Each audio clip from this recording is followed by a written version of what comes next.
Olá! O nome dele é Bond, James Bond.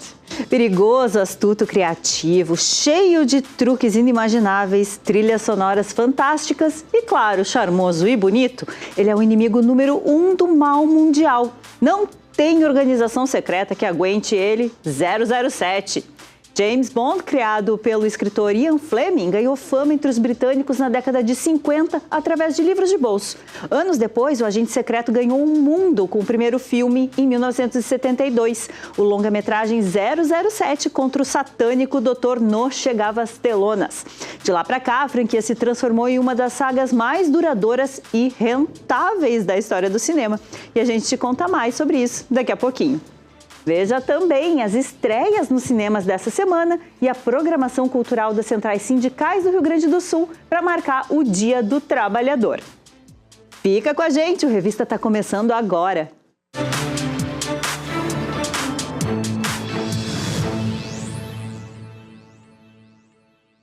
De um personagem de livros para um dos maiores ícones do cinema. O agente secreto mais famoso do mundo atravessou décadas, gerações e formatos, se transformando em um verdadeiro fenômeno da cultura pop. Confere agora na reportagem do Carlo Moretti.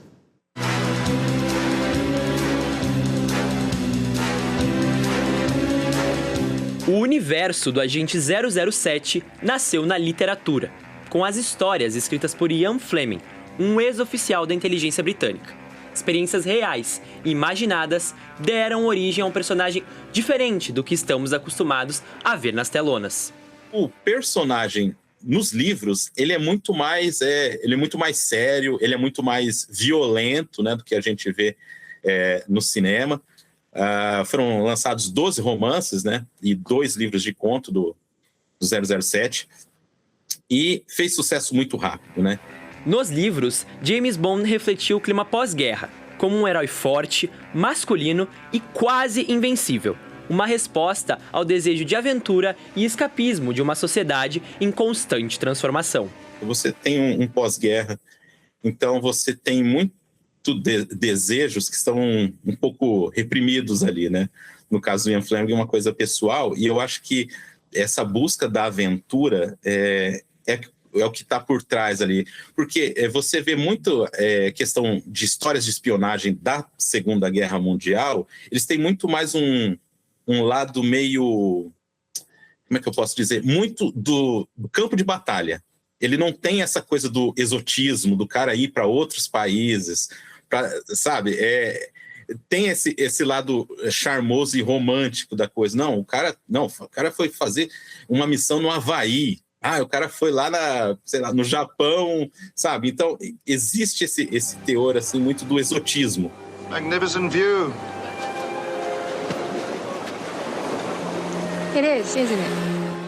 Foi no cinema que 007 ganhou o mundo. Em 1962, o ator Sean Connery deu vida ao primeiro James Bond no filme 007 contra o satânico Dr. No.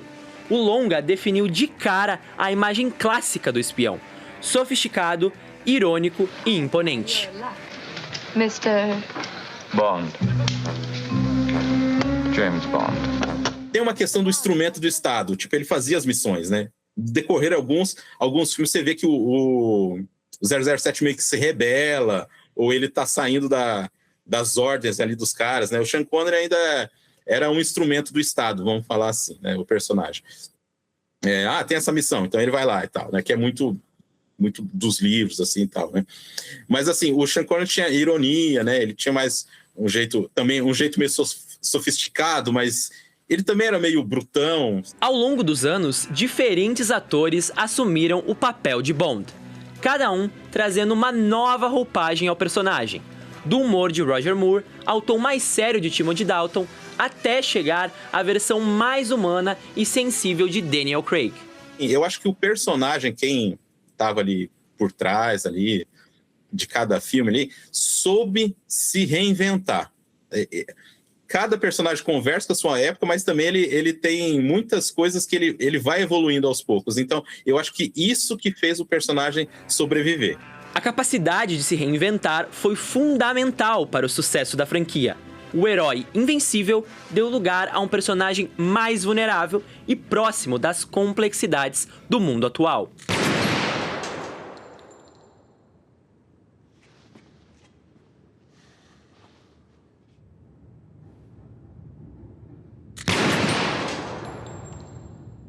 Essa humanizada, eu acho que precisava. Talvez eles tenham exagerado um pouco, mas precisava, porque os tempos hoje são mais reflexivos, assim, questão dessa... Porque tem a crise do herói, né? Tem a crise do que é um herói, né? Teve o cinema brucutu ali que teve um tipo de herói, né? Um arquétipo de herói, aí já mudou. Então, esse 007 do Daniel Craig, ele tem um outro tipo de necessidade para conversar com o nosso tempo, né?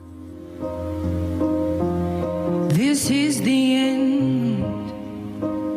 Muito além das salas de cinema, a franquia também se conecta com a música, a moda e até com o comportamento do público. As trilhas sonoras caíram no gosto dos fãs. Canções icônicas interpretadas por Duran Duran,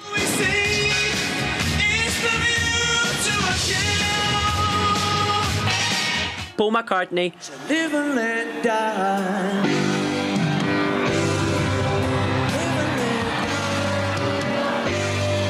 Billie Eilish No time to die.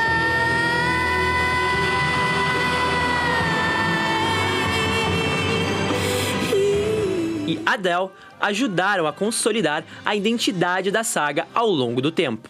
Se você pegar a lista de compositores que fizeram parte das trilhas do James Bond, é uma coisa absurda.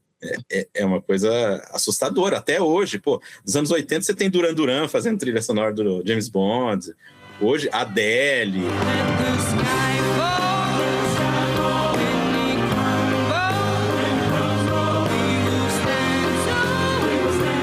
Mais do que um personagem, a franquia deixa um legado para o cinema como um todo.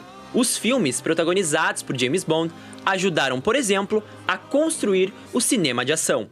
Antes de James Bond, não tinha o que hoje a gente chama de filme de ação tiro, porrada e bomba. Não tinha isso antigamente.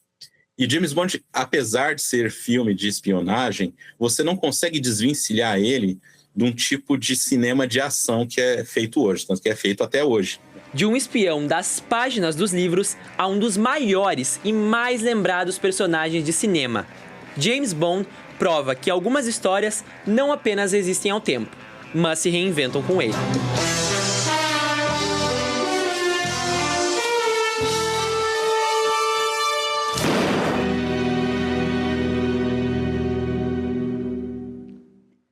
E a gente segue em ritmo de espionagem por aqui. Agora por videochamada de São Paulo, com o Thiago Belotti, que é crítico de cinema, e com o jornalista e criador do portal James Bond Brasil, Marcos Conte, que também está por videochamada com a gente de Santa Maria.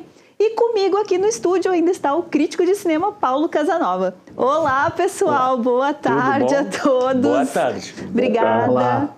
Um prazer recebê-los todos aqui. Paulo, vou começar contigo. Obrigado. O que explica a longevidade desse personagem? O comentário inicial já nos dá um caminho, né? E eu vou ser bem rápido para passar para quem entende do riscado. Mas, antes de mais nada, James Bond é uma fantasia, uma bela fantasia. E quanto melhor, bem feita, melhor é o filme, né? Então, os vilões, eles são exageradíssimos, né? Vamos começar pelo Dr. No, no primeiro filme de 62, porque trabalhava com radiação, teve que as mãos foram perdidas, ele colocou 2 luvas mecânicas. Então, é sempre alguma coisa um pouco além da realidade. Então, James Bond se caracteriza por algo que é de uma realidade seca, né? Se você ler os livros de, enfim, John le Carré, você vai ver, John le Carré trabalhava com, atenção, Christopher Lee, que era também espião da Inglaterra na Segunda Guerra Mundial, e com Ian Fleming, também espião da Inglaterra na Segunda Guerra Mundial, e John le Carré também, David Cornwell, também espião da Inglaterra na Segunda Guerra Mundial, e esse pessoal trabalhava e conversava entre si, e de alguma maneira gerou-se alguém um pouco maior que a vida, né? Uma maneira até bem britânica de comentar todo o sacrifício que a Inglaterra teve.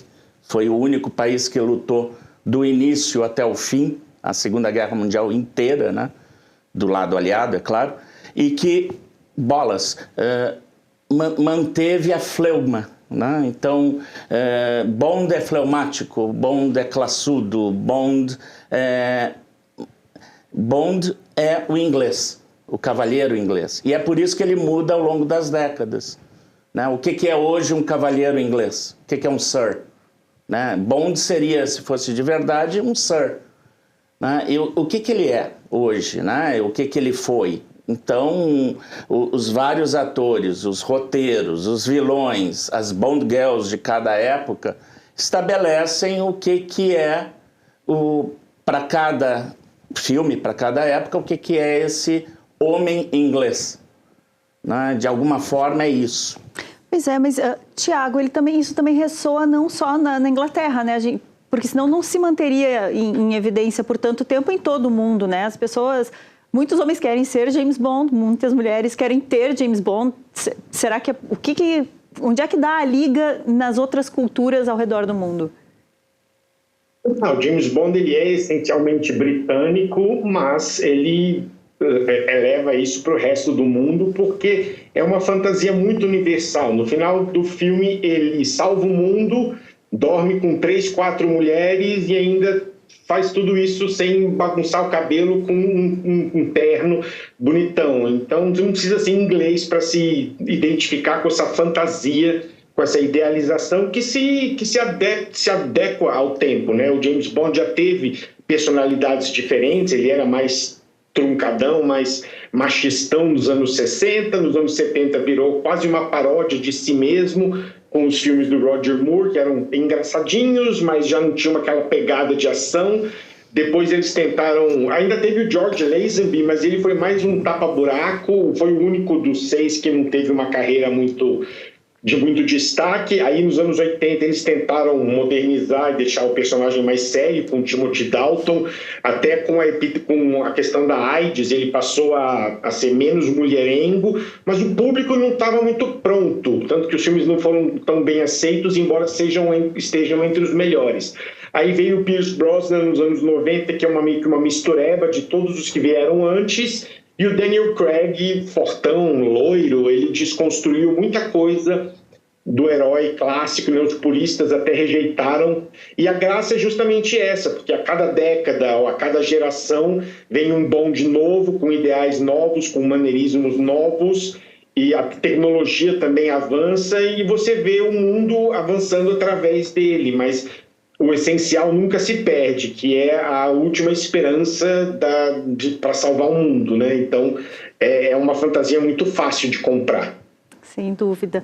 Marcos, eu estava ouvindo aqui o Thiago falar sobre a questão também da tecnologia, né? E a franquia, ela é conhecida por ter gadgets incríveis, assim, às vezes até inacreditáveis um pouco. Como é que tu avalia essa questão do avanço da tecnologia nas produções? O que a gente vê ali que é legal e o que fica meio, assim, um pouco fora da realidade demais? Existe isso na franquia do Bond, assim, de estar um pouquinho, cruzou uma linha ali que não, talvez seja meio estranha? Inicialmente, né, na década de 60, os primeiros gadgets eles sempre foram muito baseados nos apetrechos que eram realmente utilizados nos campos de batalha, né? E mesmo assim, ao longo dos anos, foram criados, né, gadgets, né, as bugigangas que a gente fala também, que se pensava-se ser impossível isso existir na vida real, né? E um exemplo disso, claro, que eu posso trazer, assim, de bate-pronto, é o jetpack no filme 007 contra a chantagem atômica, de 65, em que o Bond do Sean Connery foge de uma perseguição no início do filme usando, né, uma mochila, ele pega no Aston Martin a mochila e foge com jetpack, e isso na época, né, todo mundo pensou que isso era impossível de acontecer, que isso nunca ia acontecer, né, corta 40 anos para frente, a gente tem num carnaval no Rio de Janeiro um jetpack andando pela Sapucaí.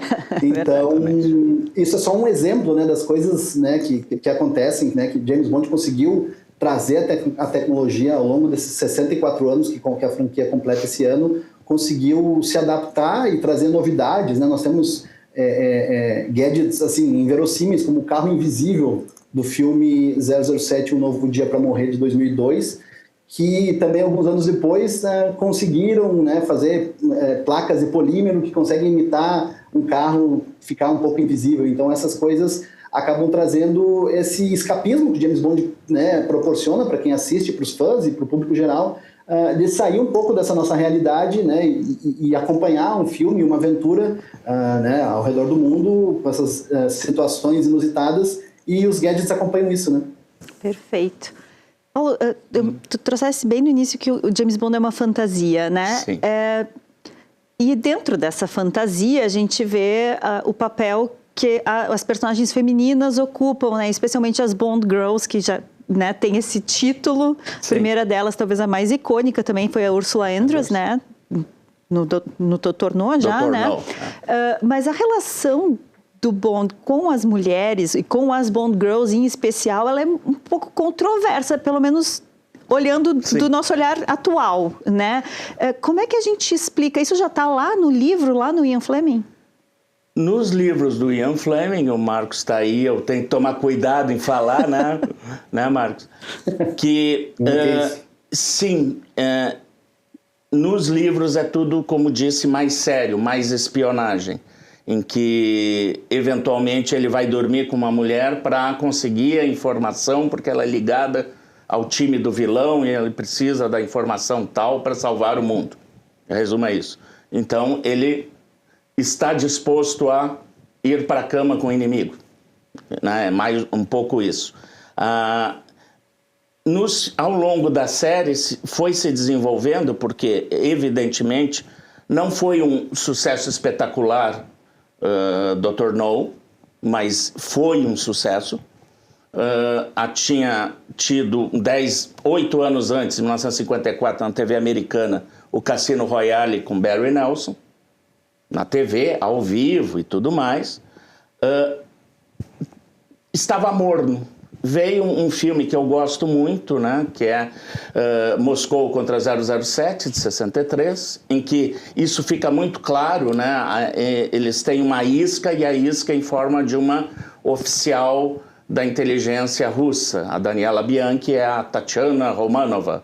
Então, ela quer transar com ele, ele tem que transar com ela para conseguir a tal máquina que lê lê os códigos. 64 com Goldfinger, com a maravilhosa Shirley Bassey, com o Gert Fabre e tudo mais, aí é uma profusão de grandes Bond Girls, a começar por Honor Blackman, que faz uma piloto. E que tem um nome maravilhoso, né? E que vou deixar isso para o Marcos. Né? E que essas piadinhas, é cheio de piadinhas hoje vistas como machistas, porque, em um certo sentido, é uma fantasia também adolescente, né, Marcos? O Bond tem os melhores brinquedos do mundo, de uma Lotus Submarino. Uma Lotus Submarino. Qual é o bom adolescente que não quer uma Lotus Submarino? É óbvio. Principalmente em Porto Alegre, né? Então, maravilha. Na cidade que afunda. Fala, Marcos. E esses nomes, inclusive, complementando, é justamente fruto, né? James Bond, a raiz do James Bond está justamente na literatura, né? O próprio nome Pussy Galore, por exemplo, né, da personagem da Honor Blackman, foi uma criação do Ian Fleming, né? Então, todas essas características, né, cruciais do personagem ser desse jeito, esses nomes espalhafatosos, né?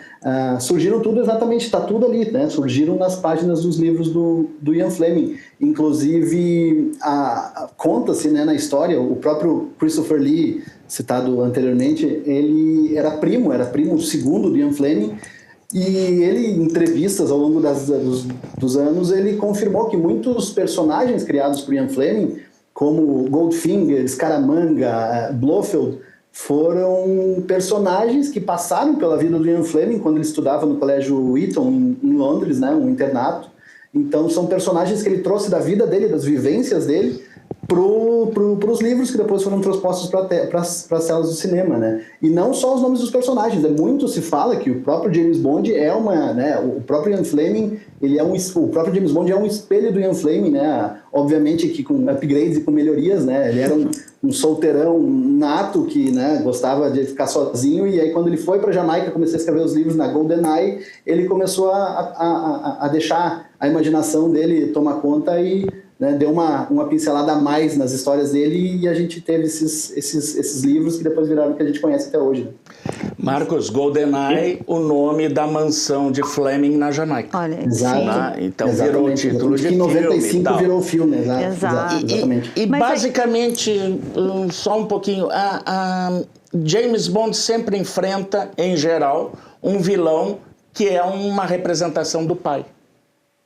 Então ele tem todos os brinquedos, ele é irresistível a todas as mulheres lindíssimas, ele enfrenta e vence o pai e se afirma como homem.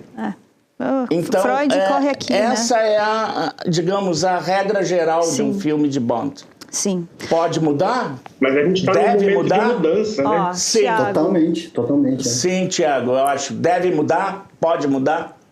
Sem perder Se as deve, características aí básicas? depende.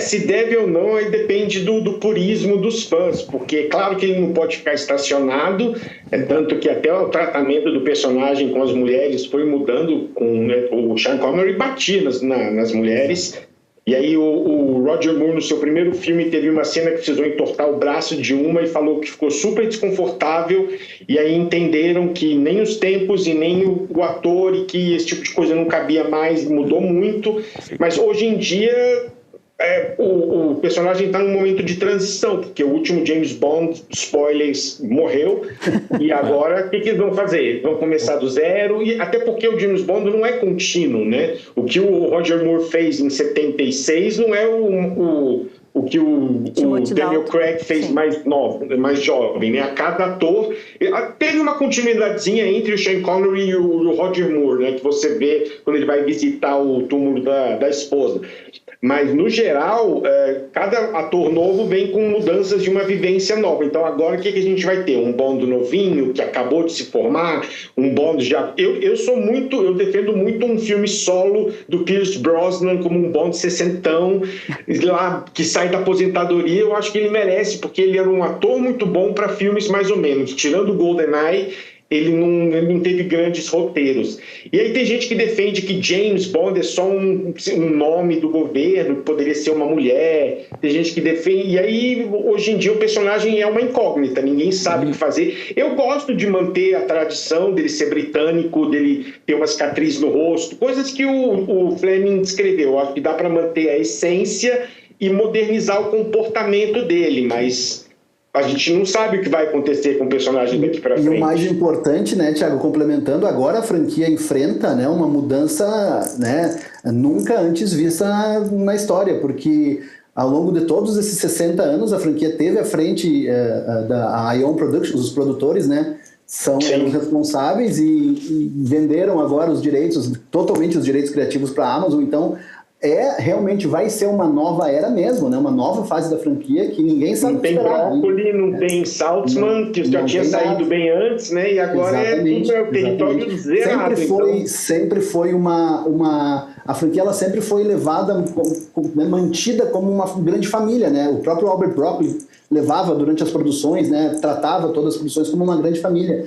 E isso se estendeu até o Sem Tempo para Morrer em 2021, quando, né, depois eles acabaram saltando fora e a Amazon acabou assumindo um negócio, né, bilionário.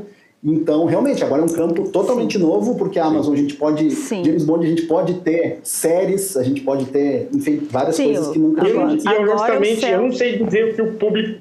Perdão. Não, imagina. Pode termina, falar. Por favor, termina. Imagina.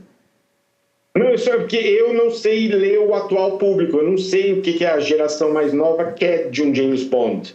Eu realmente estou curioso para ver o que eles vão fazer, porque eu já sou cachorro velho, né? Então, eu estava vendo lá os filmes lá nos anos 80. Então, agora, quem é novo, não sei o que a atual geração espera. Eu acho que nem eles sabem direito. Por isso que tá essa coisa, quem vai ser, eles não confirmam se vai ser o Jacob Elordi ou não. Sim. E estou bem curioso. Exato. Bom, Exato. gente, o roteiro já está sendo feito e eles já estão tentando, indo para um lado que vai ser um James Bond um jovem, né? Mas vamos esperar para ver. Vamos esperar para ver. Se o futuro, né, a gente aí, o céu é o limite, a gente não sabe exatamente o que vai acontecer. Sim. No passado a gente tem grandes produções e hoje nós trouxemos 4 aqui no estúdio nos nossos posters.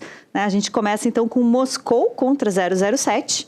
O agente está de volta e dessa vez a missão é enfrentar uma misteriosa organização criminosa conhecida apenas como Spectre. Os russos estão atrás de um dispositivo decodificador e usam a encantadora Tatiana para seduzir James Bond.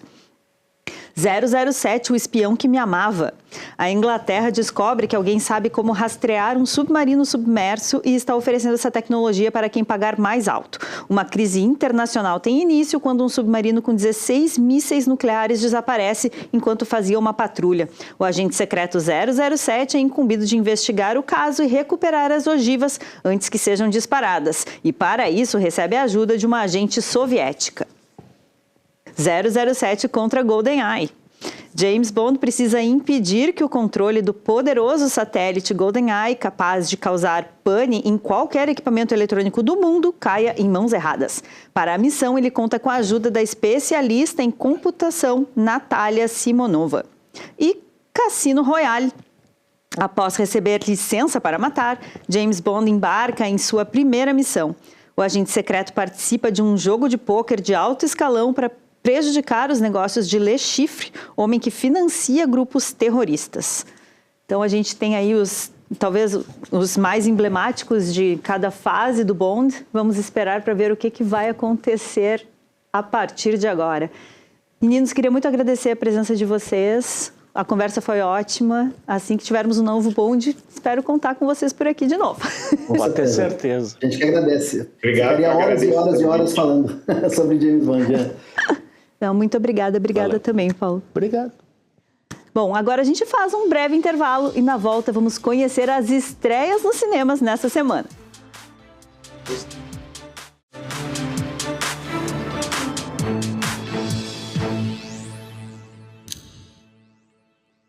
E a gente começa as estreias da semana cheios de glamour. 20 anos depois, Meryl Streep, Anne Hathaway e Emily Blunt estão de volta em O Diabo Veste Prada 2.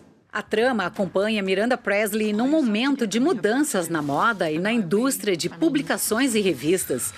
Lidando com o colapso do jornalismo, ela precisa enfrentar ainda mais um obstáculo: a antiga secretária Emily, que agora é uma executiva de alto escalão numa marca de luxo, tomando as decisões publicitárias da grife e, por isso, entrando no caminho de Miranda. We were at Runway at the same time, Miranda. Really? Where was I?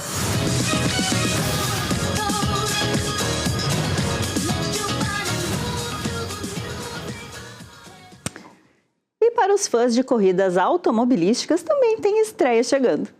To Die For, 24 horas, no limite, acompanha o piloto brasileiro Felipe Nasr em um dos maiores desafios da vida dele. O filme acompanha a trajetória do piloto durante a corrida Le Mans, conhecida por durar 24 horas e mostrada ao público de um jeito jamais imaginado. Sendo o primeiro longa nacional em formato IMAX, o filme é dirigido por Salomão e André Abdala e foca na experiência imersiva de pilotar a 300 km por hora com imagens reais e sem dramatização. What else should I do? That's what winning Le Mans means to me. E um dos casais mais marcantes do século XX chega entre as estreias em um dos grandes momentos da música. Power to the People, John e Yoko live em New York City. O filme Concerto Restaurado documenta as únicas apresentações ao vivo completas de John Lennon e Yoko Ono após os Beatles, realizadas em 30 de agosto de 1972 no Madison Square Garden. O filme inclui sucessos como Imagine e Come Together e tem exibição limitada.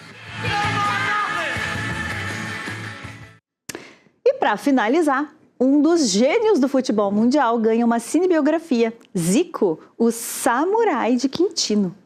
O documentário acompanha a trajetória do jogador desde sua infância no subúrbio carioca, no bairro de Quintino, até sua ascensão como lenda do esporte mais amado do Brasil. Com objetos históricos vindos do acervo pessoal de Zico, vídeos em Super 8, imagens raras e inéditas e entrevistas com convidados especiais, a história de Arthur Antunes Coimbra é resgatada em primeira mão, fazendo jus ao legado deixado pelo ex-jogador rubro-negro. Nunca existiu da minha parte o eu, sempre existiu o nós. Muito obrigado, Dario. Muito obrigado pelas emoções todas que você proporcionou a todos. E agora o Lucas Lanzoni chega por aqui para nos contar um pouquinho mais sobre O Diabo Veste Prada 2. Lucas, que look que tu usaste para ir ao cinema ver esse filme? Boa tarde, Renata. Eu botei uma camisa do Grêmio, Ai, Deus. uma bermuda e um chinelo. Miranda Priestley ia ficar muito feliz. Inclusive no filme tem uma fala do Stanley Tucci que ele fala que a pessoa não fica bem vestida com camisa de time. Eu discordo, mas tudo bem, não tem problema. Tá, agora, né, questões de moda à parte, como o filme é uma sequência que se segura sozinha, como é que foi? Sim, todo mundo volta, né? O David Franco, o diretor, Emily Blunt, Anne Hathaway, Meryl Streep. E eu acho que esse é o grande acerto, que os personagens continuam bons, sabe? Não ficou nada piegas, não ficou nada ruim, é muito legal. Eu já comentei contigo que pra mim o melhor personagem do filme é o Stanley Tucci, né? Eu acho muito engraçado.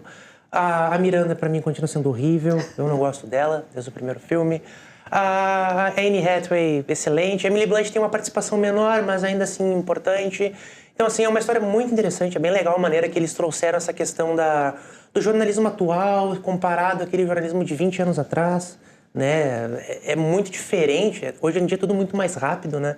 O consumo, que é uma das pautas do filme, comenta sobre IA também, mas a moda que o principal, para quem entende, né, eu não entendo, ela segue lá, inclusive com participações de pessoas importantes dentro desse mundo. E aliás, não só dentro do mundo da moda, mas também no mundo das celebridades, né? Lady Gaga faz Lady Gaga tá lá, trouxeram de volta até a Lucy Liu. Gente, é bom que a gente fica sabendo que as pessoas ainda estão trabalhando em Hollywood, tá ótimo. Agora, teve uma ausência que foi comentada aí no filme, que é a do Adrian Garnier, que fazia o namorado da personagem da Anne Hathaway. Vilão. Muita gente fala que ele é vilão do filme, né? Eu tinha 12 anos na época, né? E eu assisti com essa idade. Eu não consigo avaliar muito bem, porque pra mim, assim, eu entendo esse ponto de vista, mas eu acho a Miranda uma pessoa tão ruim quanto. Sabe? Então, assim, mas não vou entrar nesse debate porque talvez não seja a minha seara. Mas, assim, não faz falta, sabe? Ela tem um novo par romântico no filme, né? Um empreiteiro de obras. E tá legal, não faz falta. O filme tem o acréscimo também do Kenneth Branagh, que faz o marido da Miranda, que no primeiro filme... Que só é citado no primeiro filme, né? Mas, assim, se não tivesse, não faria diferença também.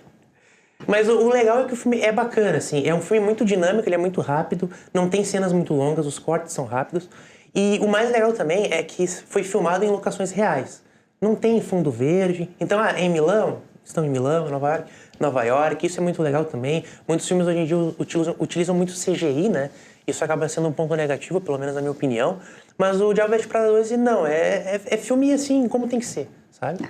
Old school. Old school, é engraçado, tem esses momentos de drama, dá um final, na minha opinião, muito legal pra Emily também, que eu pensei que ela teria uma outra história do filme, mas eles conseguem mudar isso. No final, todo mundo sai ganhando. Muito bem, então quer dizer que a antiga Emily e a nova Emily todas passam bem o filme, né? Sim, todas. Ela passa muito bem no filme. A nova muito. Emily, no caso. A antiga, muito do jeito que ela é por conta do que ela passou. Mas, assim, nesse novo filme, ela tá vivendo muito bem.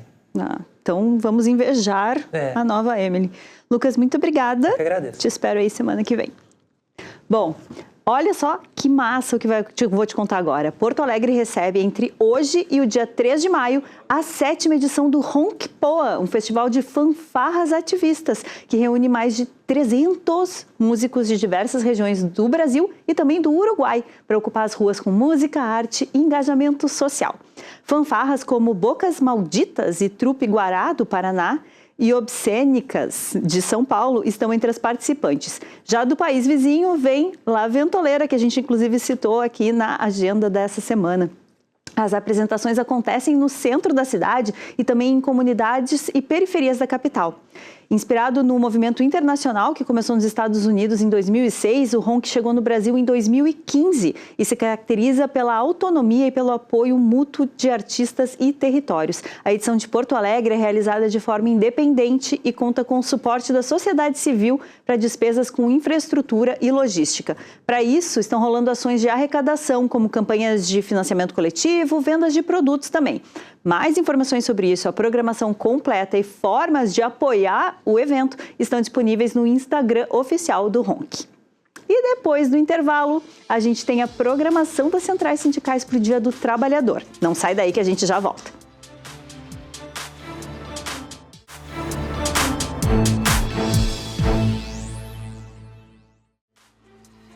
A Central Única dos Trabalhadores, a CUT, preparou uma série de atividades no Rio Grande do Sul para marcar o Dia do Trabalhador. As atividades acontecem em Porto Alegre, Caxias do Sul, Passo Fundo, Santa Maria e Pelotas. Entre as atividades tem shows musicais e a divulgação das principais bandeiras de luta da categoria para esse ano. E para falar mais sobre esses eventos, a gente está aqui com o Antônio Gintzel, que é secretário de Administração e Finanças da CUT-RS. Tudo bom, Antônio? Tudo bem, Renata? Tudo Prazer já. estar aqui para a gente poder falar do nosso Festival dos Trabalhadores. Que coisa maravilhosa. Me conta um pouquinho, Antônio, como é que vocês optaram por trazer a cultura como eixo central dessa edição do Dia dos Trabalhadores?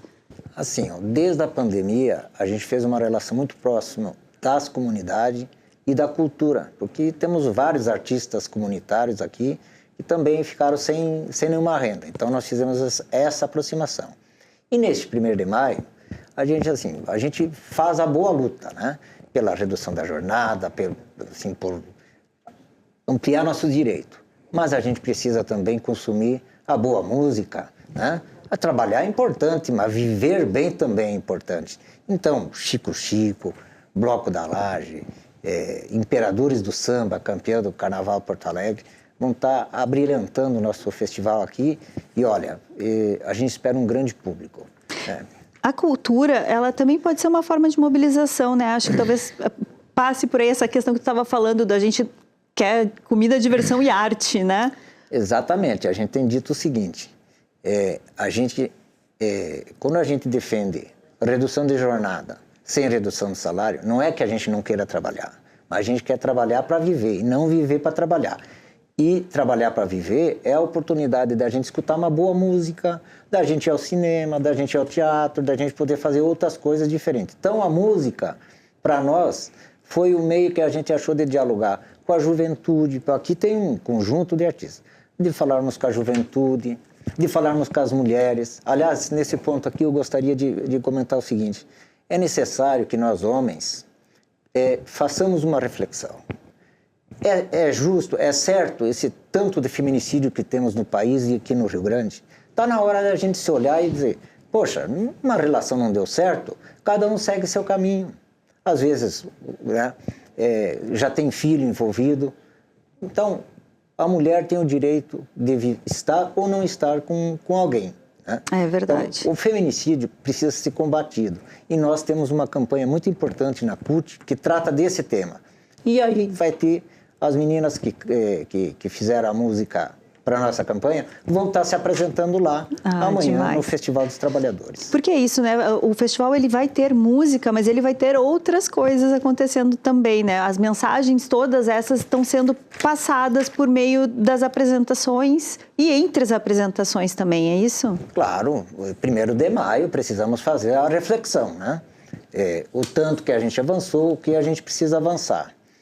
Os empresários, né, a grande mídia, têm dito que se reduzir a jornada agora vai causar desemprego, o Brasil vai quebrar.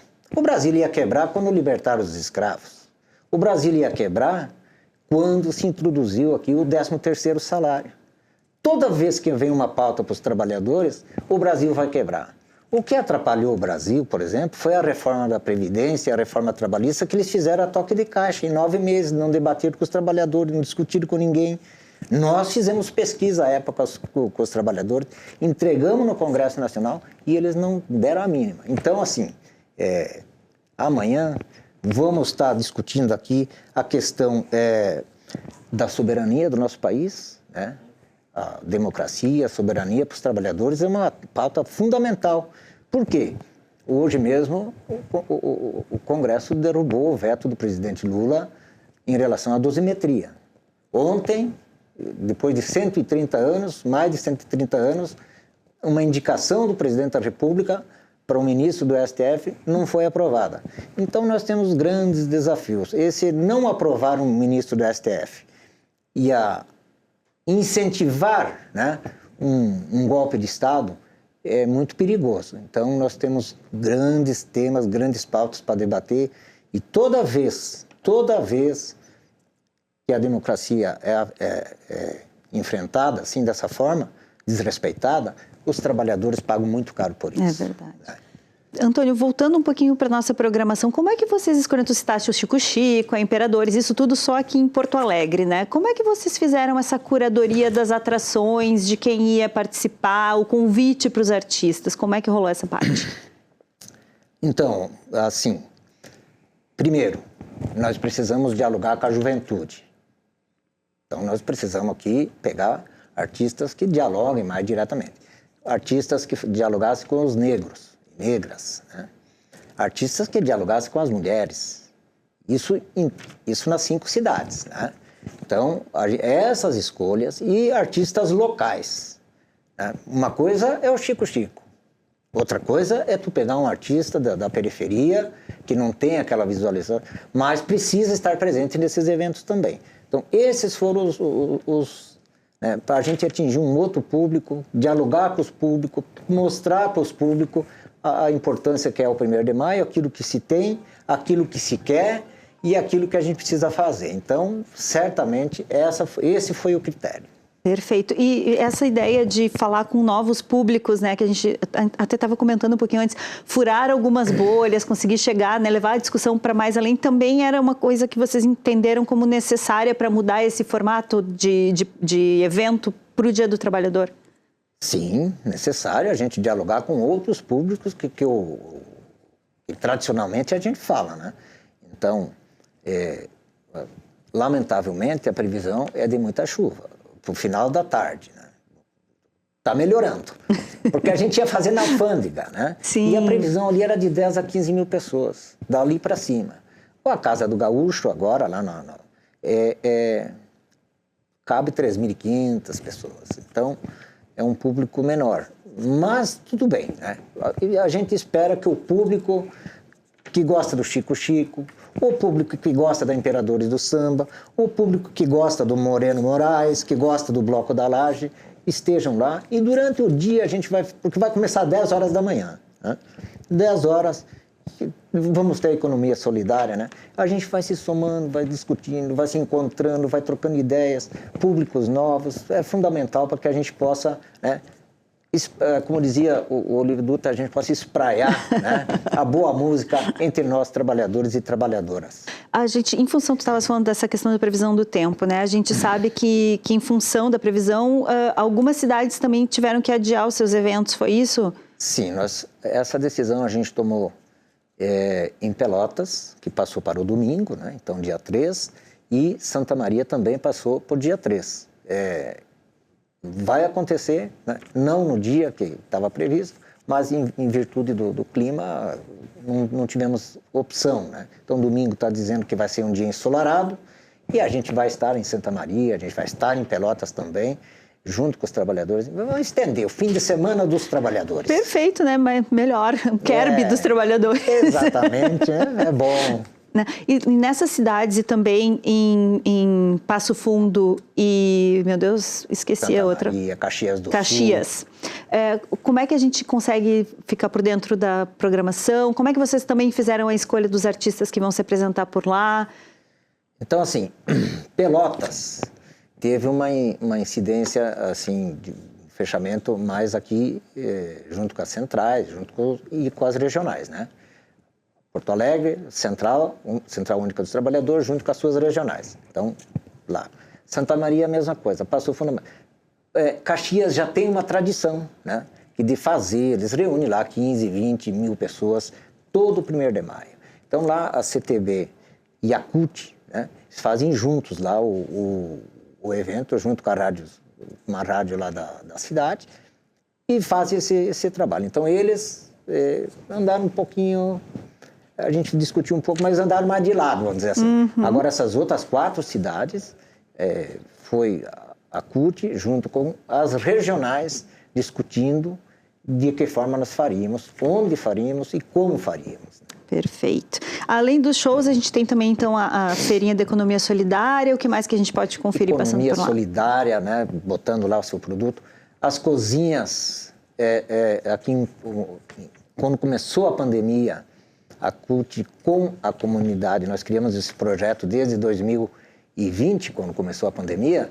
Então, agora nós temos as cozinhas solidárias. Legal. Essas cozinhas vão estar vendendo produto de alimentação, bebida, enfim, vão estar lá também, porque achamos que, além do grande, até os cervejeiros também, mas a gente levar os nossos junto com nós, a gente está junto dos nossos, oportunizando eles de poder vender também ali alguma coisa e melhorar suas cozinhas que atendem milhares e milhares de pessoas todos os dias servindo comida, servindo um prato de comida para aqueles que não têm. Né? Sim, foram tão importantes realmente, né, durante a pandemia e durante a enchente, né, no ano passado. Continuam sendo, graças a Deus, fazendo um grande trabalho que por vezes o Estado não consegue atender, né? E ainda que agora, através da Conab, veio muito alimento e eles são o processo de fazer a alimentação e distribuir para a população. Né? Perfeito. Quem quiser conferir a programação completinha em cada uma das cidades, os horários, os locais, onde que encontra? Site da CUT-RS. CUTRS.org.br CUTRS.org.br. Ou no Instagram também? No Instagram, tem ali também, tem ali e, principalmente, né? Venham participar amanhã na Casa do Gaúcho. Tem muita gente, não vai entrar. Tomara que seja assim, né? E aí a gente toma uma cervejinha lá na rua, a gente toma um chimarrão lá na rua, a gente conversa lá na rua, tem espaço, tem lugar para a gente fazer um grande festival dos trabalhadores nesse ano de 2026. Perfeito, Antônio. Muito obrigada pela tua presença, muito sucesso nesse evento. Obrigado. Nós agradecemos a oportunidade de estar aqui e fica o convite para vocês estarem presentes lá amanhã, junto com nós, fazendo um grande 1º de maio. Combinado. Obrigadão. Bom, agora é hora da gente conferir a previsão do tempo para essa sexta-feira de feriado com o Lucas Canever. Oi, Lucas!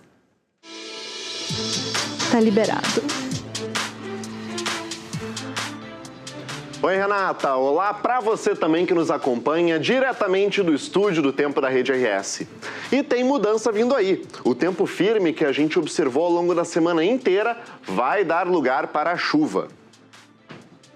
O Instituto Nacional de Meteorologia alerta que a partir da madrugada dessa sexta-feira, uma frente fria vai trazer instabilidade, começando pela metade oeste do nosso estado. Nas outras regiões, o sol pode até aparecer entre nuvens por algumas horas, mas com o passar do tempo, elas vão aumentando e no fim do dia deve chover em todo o Rio Grande do Sul. Essa chuva pode ser forte, com acumulados entre 50 e 100 milímetros em poucas horas. Também tem risco de temporais acompanhados por rajadas de vento que podem superar a marca dos 80 km por hora. A instabilidade deve persistir no sábado, mas mais concentrada na metade norte. Da tarde para a noite, o tempo melhora em uma boa parte do estado e o sol aparece entre nuvens. Mas em pontos da serra, do noroeste e do norte do estado, ainda pode garoar. Vamos ver como o tempo fica amanhã em algumas cidades. Na Serra Gaúcha, em Caxias do Sul, o sol aparece entre nuvens no começo do dia, com temperaturas que vão dos 11 aos 28 graus, porém a chuva chega na região com o passar das horas. Vamos lá para a fronteira oeste do estado agora. Itaqui deve registrar máximas de até 25 graus, mínimas de 17. E por lá a chuva deve chegar um pouco mais cedo. Até o fim da manhã já deve começar a chover na região. Na região dos vales agora, em Santa Cruz do Sul, a temperatura vai dos 13 até os 29 graus nessa sexta-feira, dia 1º de maio. Ao sul do estado, em Pelotas, as máximas chegam até os 27 graus, com mínimas de 13. E aqui em Porto Alegre, a capital dos gaúchos, o sol aparece entre nuvens durante a maior parte do tempo, com marcas dos 13 aos 25 graus, mas de noite a chuva chega aqui na capital também. E por hoje é isso, Renata. Eu vou ficando por aqui. De volta para ti.